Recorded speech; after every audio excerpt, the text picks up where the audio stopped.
really see the gravelly road. They use fairly large aggregate.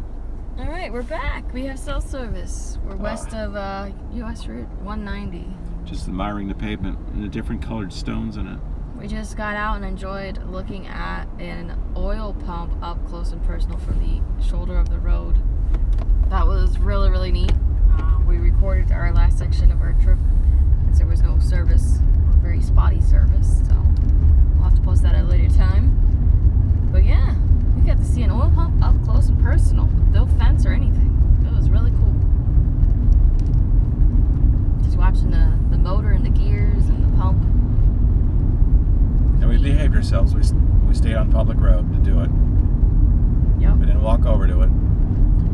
As much as that seemed very tempting to do. I know.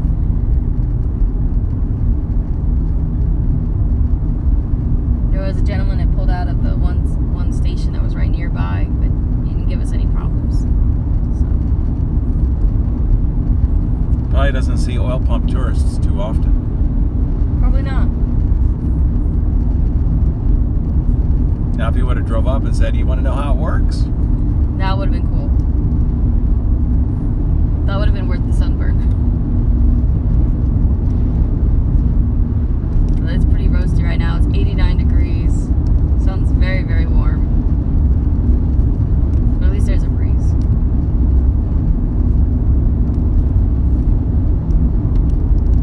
We got to see some solar energy generation facilities and windmills, some mesas.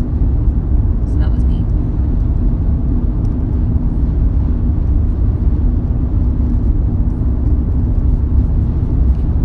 Get real close to the second solar electric plant, but it looked like a big lake at a distance.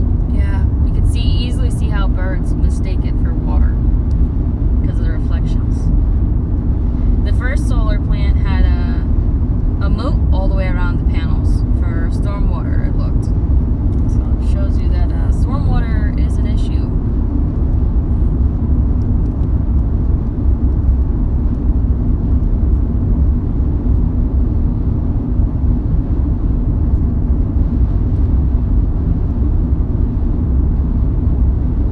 Had to diverge from our easterly route a little bit because there was no way to parallel Interstate 10 for a number of miles.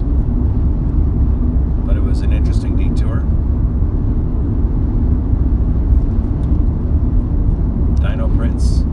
Yeah, we got to see some dino footprints on the beds, so that was kind of cool. What was that? And wind and electric generation. Wind and solar electric generating facilities. So it looks like these drains for I-10 are jumping out onto our road, so I'm wondering if that was a stone you kicked up with the tire. Oh. Because they're just washing out. Are we the drain? We're the drain. So you'll see there's one up here, but I don't see it on the road as much as the other one, but it's washing out. Ah, yes. Yeah, I guess we are the drain. You'll see some more, like where there's more of it, like here. Right here, you see it on the across all the road. All washed out here, yep. Yep. Oh, there's some big rocks inside there too, underneath the road. So yeah, it's been an exciting morning so far. We got to sleep in, which we very much needed after hiking at Big Bend yesterday. Oh. Gotta yield to the on-ramp. If there's somebody coming that way, that would be bad. Yeah, I know.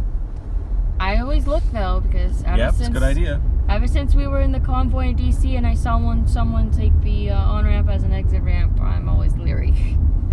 We saw that really conical mesa with just a little top to it, like a knob. Yeah.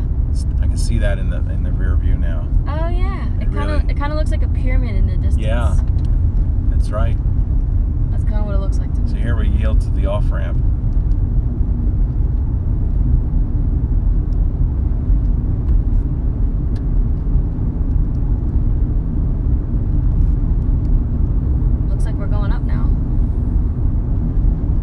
Outcroppings on the right. You see the layers, it's fairly flat. We suspect that the dinosaur footprints were limestone, but we don't know for sure. It does look like it's limestone. And it seems like that's what all of this is out here. It's very light colored.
Livestock would not be a good thing to have around the oil fumes.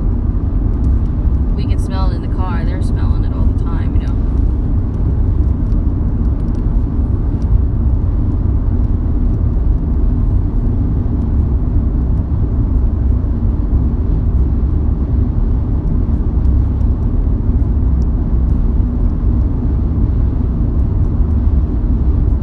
We're heading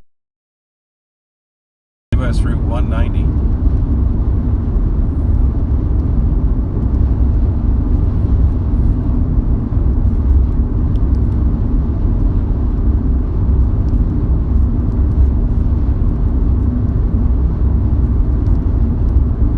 There's an oil pump, but it's not running. It's got one of those fence ladders that you go over the fence. Step over it, yeah. Those are interesting. Need one of those for the garden, right? Up and over. Yeah, maybe. I don't know, it's an interesting design. There's another one and it's not running. I wonder how heavy it is though. It looks like it's all metal. It's got those, what do you imagine? Fire escapes, like the metal steps. Like I said, this is such a 10. It's like, feels like you're going the wrong way. Like, come in the opposite direction on your right.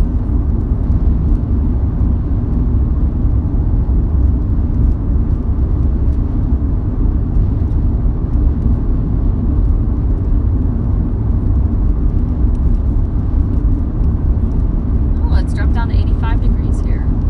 I'll take it. Some more windmills coming up on our left. Oh, wow. Good to see a little bit of it as we curve left. These are the ones that have the white. They're all white. You say it's a farm, no, no. Yeah, because people think, oh, farms are food. It's amazing what we do with language.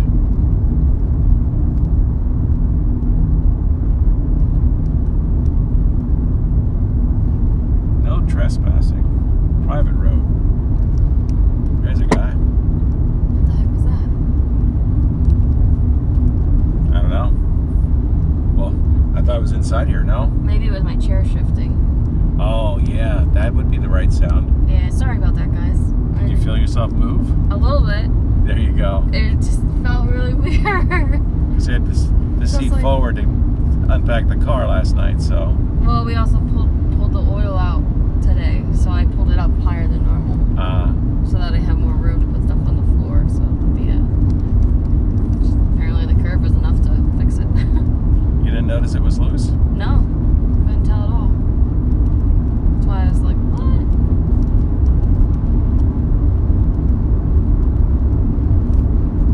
Yeah, windmills. Probably can't really see them too well on the camera because they're so thin and the glare with the sun is hard, the jittering. Dozens of them, though.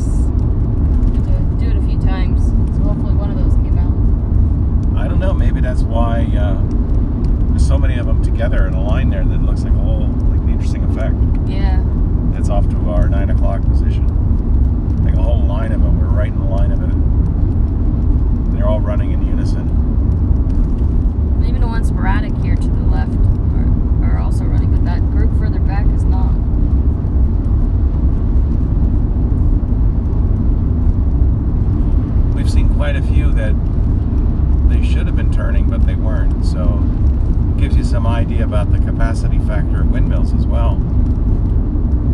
Apparently they're offline quite a bit. I forget where it was overseas. It might have been England that I read that they sold them on the wind farm, and then they had problems, and they actually were running them with diesel generators to make it look like they were running wind power. And people found out about it, and they're really pissed.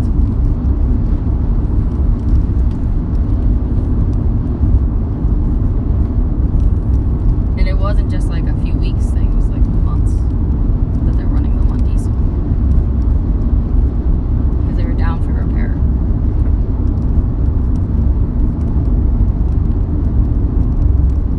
So I hope these are running on the wind. They look like they would be. It's a nice breezy day. Yeah.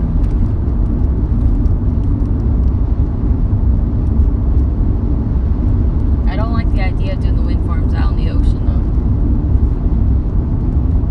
I know they're trying to build some off the coast of New Jersey, and whales are dying. They're doing testing in the waters for it right now, and people think there's a correlation because the number of whales washing up has increased. I think that's something that needs to be investigated, you know? The one downside, I don't know anything about the whale situation, but in terms of resources, offshore wind farms are probably the most resource intensive. Because you gotta run all the cable. Yeah, there's a lot. You need a lot of copper. Yeah, that's why I think they're inefficient. Oh, that's the guy that was at the wind farm. I could tell because he's wearing a cowboy hat. A nice cowboy hat. You need it with this Texas heat, though.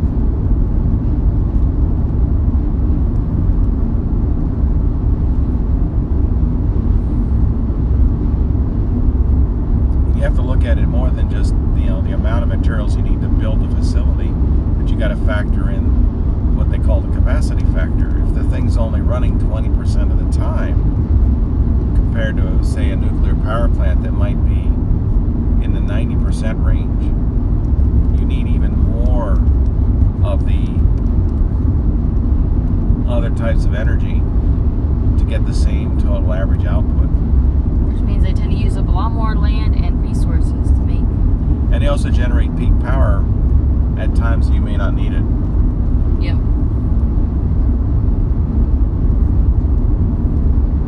Which I think is why we're seeing a lot of these solar farms. It was a surprise to us that the panels aren't just facing south. I'm familiar with, you face the panel south, especially in the wintertime. You get the most energy that way. And if you can do it, you can adjust the tilt. So that's like the next step up. But a lot of these are facing east and west. And they're fixed, a lot of them. I mean, some of them rotate, but some of them are fixed. So I'm guessing that's to try to average out, the output during the day, so that not every solar electric plant is generating peak power at the same time. Someone's got a new mattress. Is that what that was? Yeah, the mattress bag is flapping like a giant tongue in the air. Well, better to take this road than have to go 75 with a mattress on the interstate, right? Yeah. He's got it strapped down pretty good. A website that talks about U.S. highways talks about this interchange coming up as a God-forsaken location for the end of U.S. Route 180. To me, it looks really cool with the terrain. I know, I like it. But this is where it is. This is where we're going to be able to pick up US 190 and head towards the town of Ira-Ann.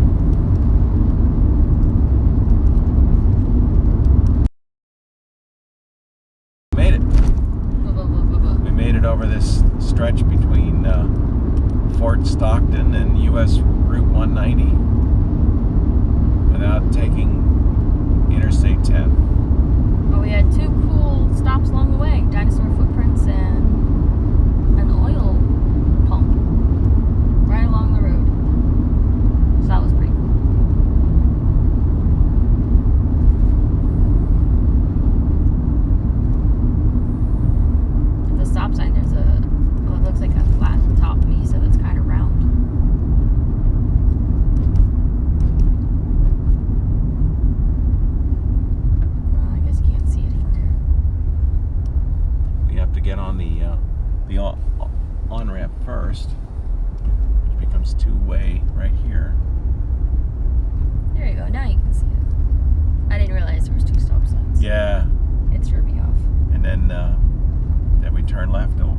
US 190. That's pretty. I don't see anybody on the right. I believe sometime in the late 70s they extended 190 from the town of Brady out to here. I don't know why, but they did. Don't mess with Texas. $2,000 fine if you litter. That's a big fine. I read this is pronounced Ira Ann. I can see that. 14 miles.